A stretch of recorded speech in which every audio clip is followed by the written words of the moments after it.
Hello and good day to all. I'm Kavita Dahiya, an assistant professor from RMS College of Education. As you all know, we are amid the crisis. अब इस crisis के time पे हमें क्या करना चाहिए, क्या नहीं करना चाहिए, क्या प्रिकॉशंस लेने चाहिए, ये हम सब जानते हैं. पर क्या हम वो कर रहे हैं जो हमें करना चाहिए? अगर आपका आंसर है नहीं, तो क्या आप अपने आप को एजुकेटेड मान सकते हैं just on the basis of knowledge? इसी से रिलेटेड हमारा टॉपिक है एजुकेशन. अब ये एजुकेशन है क्या, इसे डिफ़ाइन किस तरह से किया जाए. अब जितना ये वर्ड इजी दिख रहा है, जितना ये कॉमन है, उतना ही ये कॉम्प्लेक्स भी है इसे डिफ़ाइन करना. अब कॉम्प्लेक्स क्यों है? क्योंकि इतने सारे एजुकेशनिस्ट हैं, इतने सारे फिलोसोफर्स हैं, सब ने अपने अपने व्यू पॉइंट्स के अकॉर्डिंग इसकी अलग अलग डेफिनेशन दी है, और वो सारे मिलके कोई भी एक सर्वसहमति से डेफिनेशन नहीं बना पाए हैं. तो इस वजह से हम कहते हैं कि इसे डिफ़ाइन करना बहुत ही कॉम्प्लेक्स है. चलो हम आगे का इसका मीनिंग, एटमोलॉजिकल मीनिंग क्या है और इसके और नेचर क्या है, वो हम पीपीटी के थ्रू जानते हैं. चलिए पीपीटी के थ्रू देखते हैं.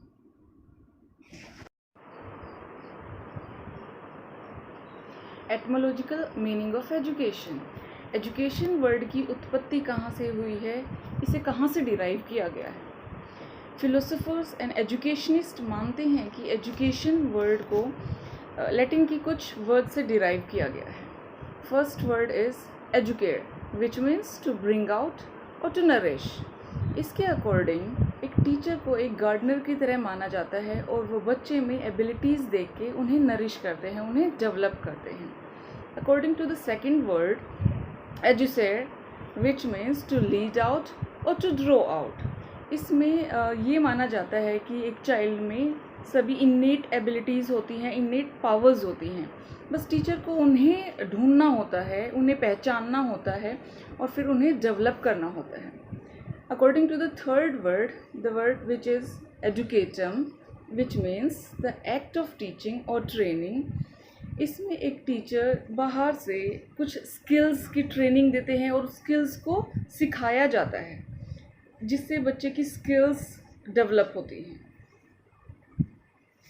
Indian concept of education. अब एजुकेशन का मीनिंग क्या है according to Indian? Rigveda. According to Rigved, education is something which makes a man self-reliant and selfless. It means education ऐसी होनी चाहिए जिससे एक ह्यूमन बीइंग सेल्फ रिलायंट हो सके. इट मीन्स वो अपने आप इतना कैपेबल हो जाए, इतना फ्री हो जाए कि वो अकेले ही अपनी जो डिसीजंस है वो ले पाए. उपनिषद मानते हैं कि education is that whose end product is salvation. According to Shankaracharya, education is the realisation of the self. Shankaracharya के अकॉर्डिंग एजुकेशन ऐसी होनी चाहिए जिससे एक ह्यूमन बीइंग अपने आप को रियलाइज़ कर पाए, अपनी पावर्स, अपनी एबिलिटीज़ को पहचान पाए. According to Gandhi ji, by education I mean all round drawing out of the best in child and man, body, mind and spirit. Gandhi ji भी यही मानते थे कि सारी इन्नेट एबिलिटीज़ एक चाइल्ड में होती हैं, बस उनको एक टीचर को पहचानना है और उन्हें बाहर लाना है. Western concept of education. Plato. Education develops in the body and soul of the pupil all the beauty and the perfection he is capable of. According to Aristotle, education is the creation of sound mind in a sound body. It develops man's faculty, especially his mind, so that he may be able to enjoy the contemplation of supreme truth, goodness and beauty. Aristotle का मानना था कि एक sound body में ही sound mind रह सकता है. It means कि एक बच्चे को फिज़िकली भी डेवलप करना चाहिए और उसका माइंड भी डेवलप हो. According to Rousseau, education is the child's development from with in.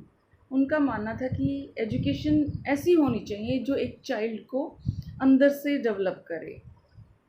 Pestology. Education is the harmonious and progressive development of the इनेट powers and faculties of men physical, intellectual and moral. अब जो pestology बात करते हैं ये एक तरह से all-round development की बात करते हैं। उनका मानना है कि एजुकेशन ऐसी होनी चाहिए कि जो एक चाइल्ड की इन्नेट पावर्स को पूरी तरह से डेवलप करे, उसे फिज़िकली, इंटेलेक्चुअली, उसकी मोरल डेवलपमेंट हो। तो एक एजुकेशन इस तरह की होनी चाहिए। Concepts of education, narrow concept and broad concept. अब ये नैरो कॉन्सेप्ट क्या है एजुकेशन का? ऐसी एजुकेशन जो सिर्फ स्कूल्स, कॉलेजेस और इंस्टीट्यूशंस में दी जाती है, जो एक लिमिटेड ड्यूरेशन के लिए होती है और जो सिर्फ बुक से रिलेटेड होती है, ऐसी एजुकेशन को हम नैरो कॉन्सेप्ट कहते हैं। ब्रॉड कॉन्सेप्ट एजुकेशन का क्या है?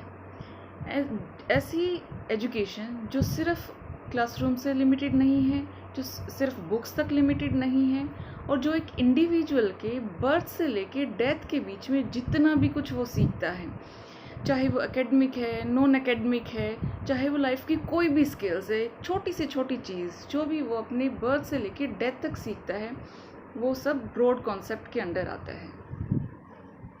Nature of education, education is a life long process.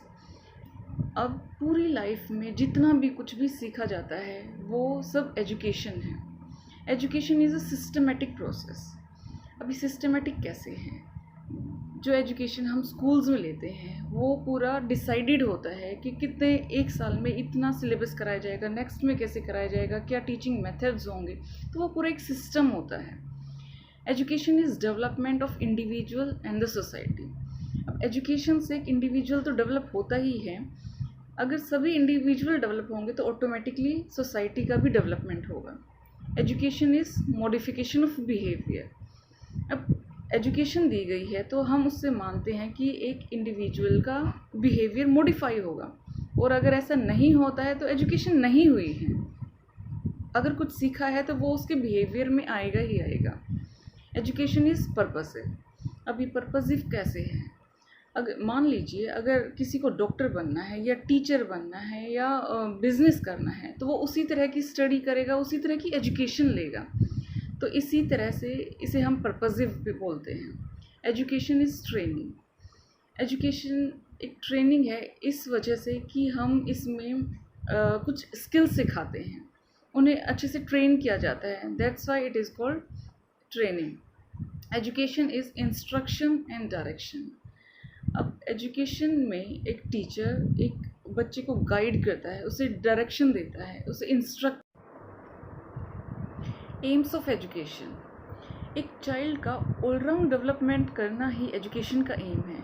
उसका सिर्फ कॉग्निटिव नहीं, उसका फिज़िकल, उसका लैंग्वेज, उसका social, emotional and personal development करना, एक पूरी तरह से उसका डेवलप करना ही एजुकेशन का एम है। लैंग्वेजेस डेवलप हों ताकि वो अच्छे से कम्युनिकेट कर पाए, सोशल, इमोशनल और पर्सनल डेवलपमेंट हो ताकि वो सोसाइटी में अच्छे से एडजस्ट कर पाए। Thank you.